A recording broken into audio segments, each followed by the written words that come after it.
चलिए, एपीयू की वैकेंसी आ गई और पिछली बार खूब मेहनत करी पर वो रिजल्ट तो एक्सपेक्टेड ऐसा नहीं था जैसा आया, मिनिमम क्वालिफाइंग मार्क्स वाला। हम वापस उसी तरीके से उसी सिरे से हम तैयारी शुरू करेंगे अपनी। और बेसिकली हिंदी और इंग्लिश वाला जो सेक्शन है, लैंग्वेज वाला, ये वही सिलेबस है जो आरएस की मुख्य परीक्षा में आता है। और आप आरएस के लिए अगर सर्च करते हैं, आरएस में चाहे कार्यालय पत्र की बात करें, चाहे निबंध की बात करें, चाहे संक्षिप्तीकरण की, तो आप यूट्यूब पे जैसे चेक करेंगे तब वो हाईएस्ट वॉचिंग वीडियो आपको इंडियन एजुकेटर के, इवन मेरी क्लासेस के मिलेंगे। आपका सिलेबस तो बहुत छोटा है, बहुत आसान सा है और बहुत आसान आसान से इसमें क्वेश्चन आते हैं। इसमें हम अगर बात करें तो ये 9 टॉपिक तो आपके मेंस में है हिंदी में और 7 टॉपिक आपके प्रीलिम्स में हैं। पहला इसमें जो हिंदी में शब्द शुद्धि लिखा हुआ, फिर वाक्य शुद्धि, फिर मुहावरे, लोकोक्ति, ये चारों आरएस में है। पांचवा भिन्नार्थ शब्दों का अर्थभेद, ये भी आरएस में है। थोड़ा सा आरएस में इसमें वाक्य में प्रयोग हो रहा है। अंग्रेजी वाक्यों का हिंदी अनुवाद, ये भी आरएस में है। संक्षिप्तीकरण भी आरएस में है। पत्र लेखन, कार्यालय आदेश, परिपत्र, अशासकीय पत्र, निविदा, अधिसूचना, प्रेस विज्ञप्ति, ये भी आरएस मुख्य परीक्षा में है। और समसामयिक विषय पर जो लेख लिखा था, ये भी आरएस में है। वहां थोड़ी सबसीमा ज्यादा है।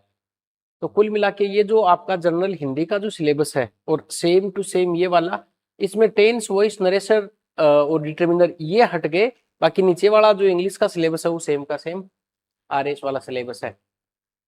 ये बहुत अच्छे तरीके से हिंदी वाला भी, मतलब इसमें जैसे संक्षिप्तीकरण है या फिर कार्यालय आदेश है, परिपत्र है, आप यूट्यूब पे लिखेंगे परिपत्र या निविदा बाई महेश भास्कर, आपको बहुत सारे डेमो वीडियो वहां पे मिल जाएंगे। निबंध का मिल जाएगा, संक्षिप्तीकरण पल्लवन का। अगर अभी से आप तैयारी करें मतलब बहुत तरीके के साथ में, तो फिर ये लैंग्वेज वाला पेपर आपका मेरी ये पर्सनली आपको एश्योरिटी है, क्योंकि आप तो एडवोकेट है, हर एक वर्ड की वैल्यू समझते हैं। एश्योरिटी का क्या मतलब होता है, गारंटी का मतलब क्या होता है, कमिटमेंट का मतलब क्या होता है। पर मेरी एश्योरिटी है आपको, एक एश्योरिटी ये है कि हिंदी और इंग्लिश के पेपर में आपके कोई दिक्कत मैं आने नहीं दूंगा। ये भी मैं ऑन रिकॉर्ड बोल रहा हूँ इस बात को। जो आपको मैंने कार्यालय आदेश, परिपत्र, अर्थशास्त्र के पत्र पढ़ाया, वो आपको सेम मिलेगा। मतलब इसका पैटर्न सेम मिलेगा। हो सकता है कोई शब्द इधर उधर कर दे, वो रमेश की जगह राकेश हो जाए, राकेश की जगह सुरेश हो जाए, बट बाकी आपको सेम।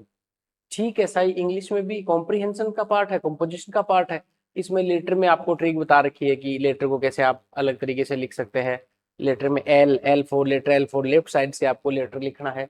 ये तीनों के तीनों पार्ट, साथ में इसमें आपको आंसर राइटिंग का अभ्यास भी मैं करवा दूंगा। ऐसा ही आपके अगर सिलेबस का प्रीलिम्स वाले की बात करें, तो प्रीलिम्स में आपके 7 टॉपिक हैं। तो जो टॉपिक हम उधर पढ़ेंगे, देखिए मान ले शब्द शुद्धि, वाक्य शुद्धि, प्रीमेंस दोनों के लिए काम में आ जाएगा। ये ये और ये, इसका मतलब 5 टॉपिक ऐसे हैं जो केवल एक्सक्लूसिव प्री में लगते हैं। और बाकी सारे जो टॉपिक है, ये 5 टॉपिक जैसे विलोम, उपसर्ग, सार्थक शब्द, संधि विच्छेद और पारिभाषिक शब्दावली, ये 5 टॉपिक केवल प्रीलिम्स में आते हैं।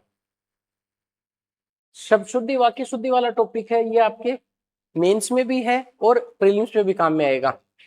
तो कुल मिला ऐसा ही अगर हम इंग्लिश की बात करें, तो ये टेंसेस है, वॉइस है, नरेशन है, डिटरमिनर, प्रीपोजिशन, मॉडल्स और वन वर्ड सब्स्टिट्यूशन, ये वाले जो टॉपिक आपके 7 टॉपिक जो सिलेबस में लगे हुए हैं, ये टॉपिक भी शायद वन वर्ड को छोड़कर बाकी सारे आपके मेंस में भी काम में आने हैं। तो कुल मिला के लैंग्वेज के पेपर में आप लो कहीं भी पढ़ रहे हैं और आपका लो वाला सेक्शन कहीं से भी कर रहे हैं, आप हिंदी इंग्लिश में इंडियन एजुकेटर आरएस एकेडमी जो है, इसका आप एक बार कंटेंट जरूर चेक कर लें। इवन टेलीग्राम पे मेरे रिव्यूज देख लें, पिछले एपीओ का हमारा जो हमने जो यूट्यूब पे पढ़ाया है उसके बारे में देख लें, या इवन आरएस का जो मेंस का है उसके बारे में आप देख लें। आईएन मेंस में हिंदी आती है, उसका आप देख सकते हैं। इसके अलावा एपीओ है, जेएलओ है, आरएस मुख्य परीक्षा है, इधर यूपीपीसीएस है। तो हिंदी इंग्लिश वाले में आपको कोई भी स्ट्रेस लेने की जरूरत नहीं है, और इस वजह से तो आपका पेपर रुकेगा नहीं, बहुत अच्छे से तैयारी करवा दूंगा। बहुत सारे रिव्यूज पड़े हुए यूट्यूब पे। तो इसका मैं इसलिए इतनी तार्किक बात कह रहा हूँ कि समय दोबारा तो आएगा नहीं कि एक बार आप किसी का जैसे कोर्स ले लेते। और ये बहुत मैंने प्री और मेंस का हिंदी और इंग्लिश का सारा बहुत मिनिमम प्राइस में हमने ये कोर्स रखा कि आप इसको अच्छे से पढ़े, क्योंकि हमें क्लास आरएस में करवानी होती ही है। तो फिर इसका बहुत अनावश्यक आप पर एक फाइनेंशियल बर्डन भी हमने नहीं डाला है।